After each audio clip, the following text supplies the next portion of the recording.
Chapitre 55. Jésus au temple à l'âge de 12 ans. Lorsque Jésus fut âgé de 12 ans. Voici le seul éclair que nous avons sur la jeunesse de Jésus, mais quel éclair! Et comme il illumine la longue période de sa vie, laissée dans l'ombre. Les historiens aiment à noter, quand ils le peuvent, quelques traits caractéristiques de l'enfance de ceux qui doivent jouer un grand rôle dans le monde. Voici le seul trait qu'il relève de l'enfance du Sauveur. Mais comme il est caractéristique. Saint Dominique, voulant honorer dans la dévotion du rosaire les principaux mystères de la vie du Sauveur, y a placé celui-ci. Cet épisode nous montre que si Jésus-Christ passe la plus grande partie de sa vie dans l'obscurité, c'est par un dessein voulu de sa sagesse qu'il est, dès maintenant, la sagesse infinie. La sagesse incarnée. Il n'a pas besoin d'attendre 30 ans, comme le prétendait l'hérétique Hébion, pour être rempli de la sagesse de Dieu. Ce n'est pas à son baptême qu'il sera sacré en sa qualité de Christ, adopté pour être le Fils de Dieu. Il nous apparaît comme le vrai Fils de Dieu, voué au service de Dieu dès son enfance. Nous l'adorerons dès son enfance comme le maître de la sagesse.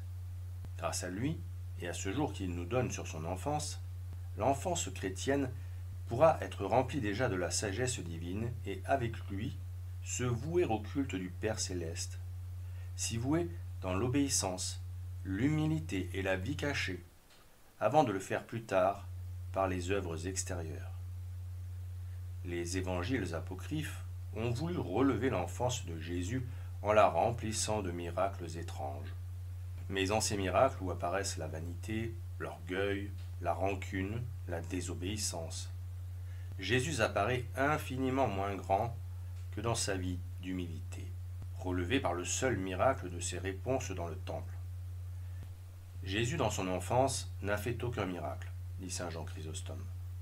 Mais combien il est admirable dans cette manifestation de sa sagesse, combien la simplicité divine est supérieure aux conceptions ambitieuses de l'homme.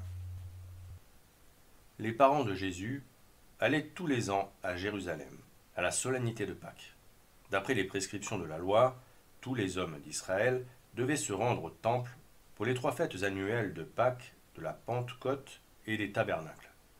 Quand on demeurait loin, il fallait assister au moins à l'une de ces 3 fêtes. C'était le cas des habitants de Nazareth. La loi ne prescrivait rien pour les femmes, mais habituellement, elles accompagnaient leur mari. Joseph et Marie observaient fidèlement ce point de la loi. Et lorsque Jésus fut âgé de 12 ans, il y alla avec eux. C'était l'âge où, chez les Juifs, l'enfant devenait fils de la loi, soumis à tous les préceptes de la loi. Jeûne, pèlerinage à Jérusalem. Y avait-il, comme l'indique saint Ambroise, dans le nombre de 12, déjà comme une annonce des 12 apôtres auxquels il confierait le ministère de sa manifestation? Il y a dans le nombre 12, dit le vénérable Bède, un caractère de perfection qui convenait bien à celui qui venait occuper tous les temps et tous les lieux. Jésus avait-il fait déjà ce voyage? Il est probable que la pensée des périls qui environnaient cette tête si chère avait gardé ses parents d'un empressement inutile. Combien ils furent heureux cette année de l'avoir avec eux pour accomplir ce grand acte de religion. Heureux, l'enfant dont le père et la mère tiennent avant tout à observer les commandements de Dieu. Sous leur tutelle, il aura bien des chances de ressembler à l'enfant Jésus. Dans le trajet, on avait sans doute parlé de la signification de la fête et de l'agneau qu'ils y devaient immoler. Et Jésus, le véritable agneau pascal, pendant ce temps, préparait son immolation. Par sa douceur et son humilité, il était déjà l'agneau immolé. Et il voulut faire connaître que sa soumission ne venait pas de l'infirmité et de l'incapacité d'un âge ignorant. Et lorsque les jours de la fête furent terminés, et qu'ils s'en retournèrent, l'enfant Jésus fit en sorte de demeurer à Jérusalem, et ses parents ne s'en aperçurent pas. Il demeura. L'expression grecque implique une nuance de volonté réfléchi. Les fêtes duraient 8 jours, mais il était permis de quitter la ville après les 3 jours les plus solennels. Dans le tumulte de la formation des caravanes, avec l'habitude où étaient les hommes et les femmes de former des groupes séparés, dit Bède, les enfants pouvant aller de l'un à l'autre, il était facile à un enfant de s'éloigner, sans que ses parents en eussent de l'inquiétude. Il était si aimable, a dit quelqu'un, que chacun voulait l'avoir avec soi. Peut-être avait-il dit à Marie qu'il devait ce jour-là demeurer avec son père, et Marie n'avait pas compris de quel père il s'agissait. Il y a ici, dit Origène, quelque chose de supérieur à la nature humaine. Quand les Juifs lui tendaient des embûches et voulaient s'emparer de lui, il sut disparaître à leurs yeux. Je pense que c'est de cette sorte que Jésus quitta ses parents. En tout cas, il sut concilier toutes choses, et le droit qu'il avait d'agir par lui-même, qu'il devait affirmer, et les devoirs qu'il avait à remplir à l'égard de son père, et la déférence qu'il tenait à garder à l'égard de ses parents. En pensant qu'il était dans la caravane, ils firent une journée de chemin, et ils le cherchaient parmi leurs parents et leurs connaissances, et ne l'ayant pas trouvé, ils retournèrent à Jérusalem, le cherchant. Que voulait-il en se faisant chercher ainsi? Instruire et consoler à l'avance les âmes qui le chercheraient. Combien grande fut la douleur de Joseph. Cet enfant lui avait été confié par Dieu lui-même. Il était pour lui l'agent visible de la providence divine, et il l'avait perdu. Plus grande encore était la douleur de Marie. La mère du jeune Tobie pleurait son fils qu'elle appelait la lumière de ses yeux, la consolation de sa vie, sa grande et unique richesse, en qui elle avait toutes les autres richesses. Jésus était pour Marie plus que la lumière de ses yeux. Il était le soleil qui illuminait toute son âme et toute sa vie de la lumière des régions éternelles.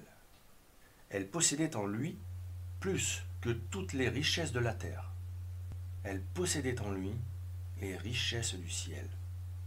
Et elle l'avait perdu. Il ne pouvait supposer qu'il se fût égaré. Ce qu'il savait de lui par les révélations d'en haut ne permettait pas une telle supposition. Mais il pouvait croire qu'il les avait abandonnés.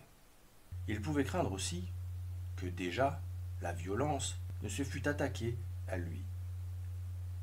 Ceux qui avaient autrefois fait mourir les enfants de Bethléem pour l'atteindre, ses ennemis, dont avait parlé le vieillard Siméon, ne se seraient-ils pas emparés de lui? N'allait-il pas le faire mourir? S'adressant à Dieu, dit saint Bonaventure, Marie lui disait, « Ô Père éternel, vous m'aviez donné un fils. Oui, certes, j'étais indigne de le posséder. Je l'ai perdu. Ah, rendez-moi la joie de votre salut, car bien que je ne sois pas digne de le servir, je ne puis vivre sans lui. » Pourquoi Dieu permettait-il une telle souffrance? Pour nous apprendre à chercher Jésus. Bien que la Sainte Vierge n'eut pas besoin de semblables exercices de vertu, elle en qui, depuis l'incarnation du Verbe, débordait la grâce de l'Esprit Saint, cependant, Jésus voulait faire cela pour nous apprendre, par son exemple, combien avance une âme en une telle douleur, dans l'absence et la recherche de son bien-aimé. Car le bien-aimé revient à l'âme avec une douceur toujours plus abondante, à moins qu'elle ne l'ait perdu par sa faute. Comment perdons-nous Jésus? Nous perdons Jésus par le péché mortel.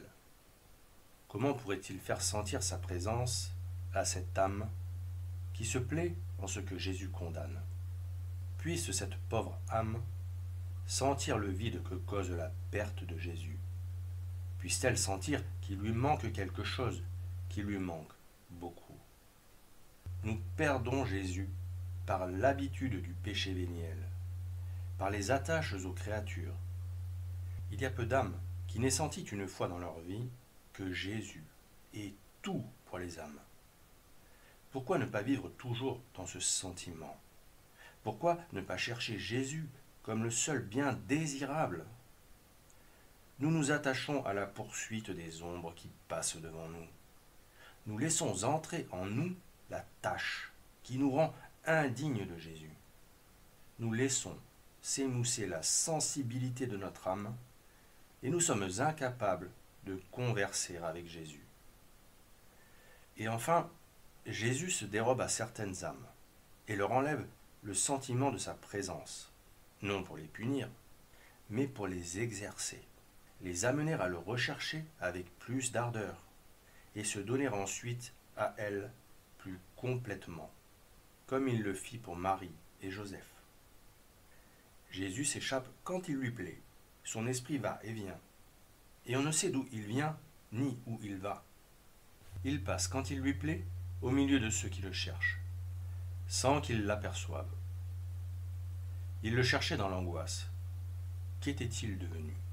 Voilà le mystère impénétrable qui pesait sur leur cœur. Où est allée votre bien-aimée? Ô la plus parfaite des femmes, ô la plus aimante des mères, pouvait dire à Marie, comme à l'épouse du Cantique des Cantiques, les femmes de Jérusalem. Où est-il allé?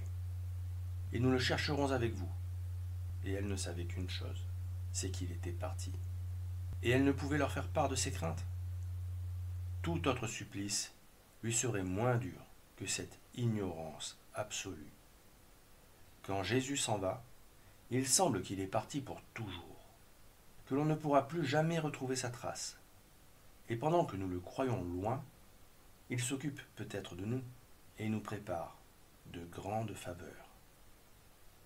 Ce que nous devons faire, c'est de ressentir vivement la perte de Jésus, puisque nous ne pouvons savoir si nous sommes sans reproche à son égard.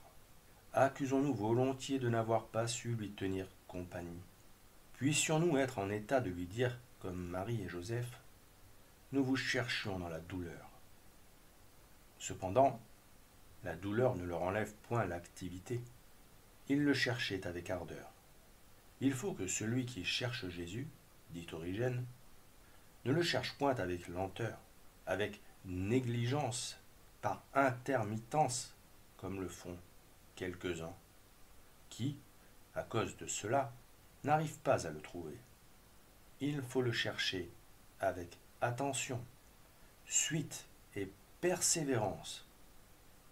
Il le recherchait donc. Cette mère, qui l'avait nourri de son lait, ce père nourricier, qui l'avait accompagné en Égypte, et cependant, dit Origène, il ne le trouve pas tout de suite. Voilà comme il traite ceux qui s'appelaient ses parents. Et il l'était en effet, dit Origène. Marie par son enfantement et Joseph par les services rendus.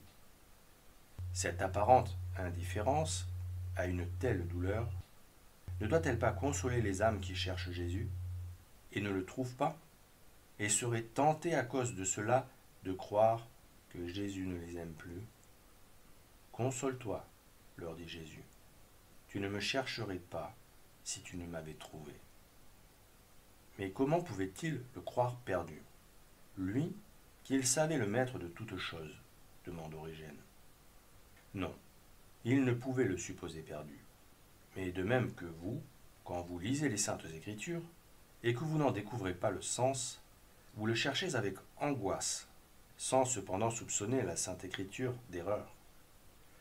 De même, ils pouvaient croire que Jésus s'était dérobé à eux, qu'il les avait quittés pour s'en aller à d'autres, ou bien qu'il était remonté au ciel, et ils le cherchaient dans l'angoisse. Je me lèverai, dit l'épouse du Cantique des Cantiques, et je chercherai celui qui aime mon âme. Ils le cherchaient dans leur parenté. Non, ce n'est pas dans sa parenté. Ce n'est pas parmi les hommes que l'on peut trouver Jésus, le Fils de Dieu.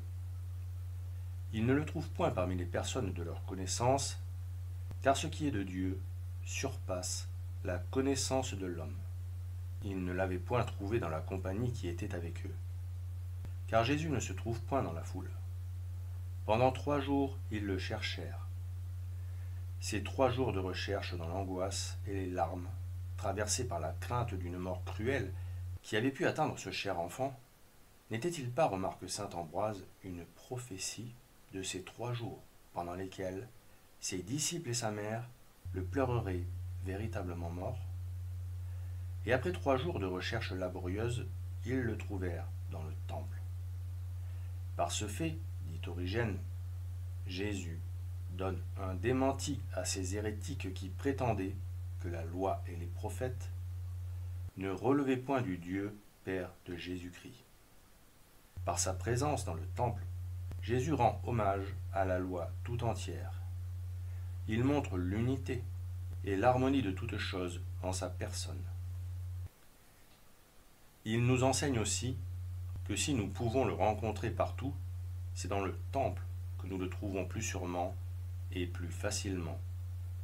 Quand on s'est recueilli, qu'on a prié dans une église, quand on a entendu avec respect la parole de Dieu, il est rare que Jésus ne se révèle pas aux âmes qui le cherchent.